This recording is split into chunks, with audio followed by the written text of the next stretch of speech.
The president's proposed new intelligence chief is right now addressing all of this as part of his confirmation hearing in the Senate. John Ratcliffe, controversially, his nomination was withdrawn by the president after it came under fire last year, and then it was resubmitted. And now he's gathering support from both sides of the aisle, apparently.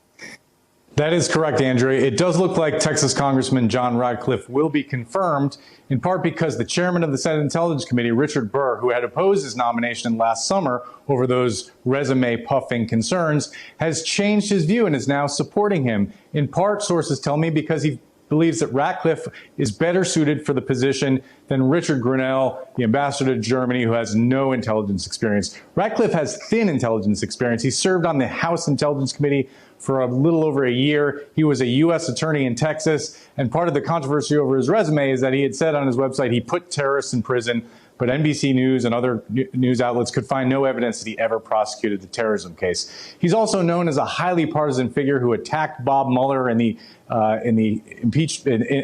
Russia hearings and attacked the whistleblower in the Ukrainian impeachment hearings. We didn't see that John Ratcliffe today, though, Andrea. He was very moderate. He struck a nonpartisan tone.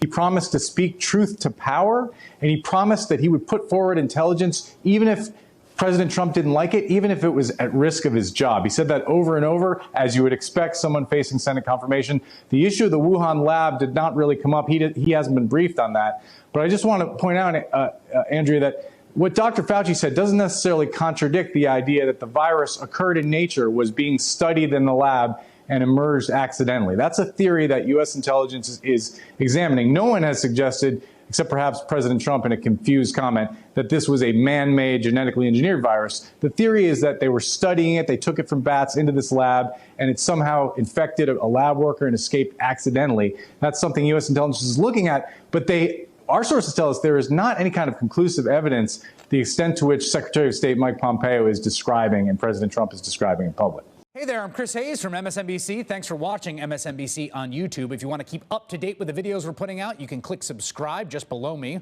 or click over on this list to see lots of other great videos.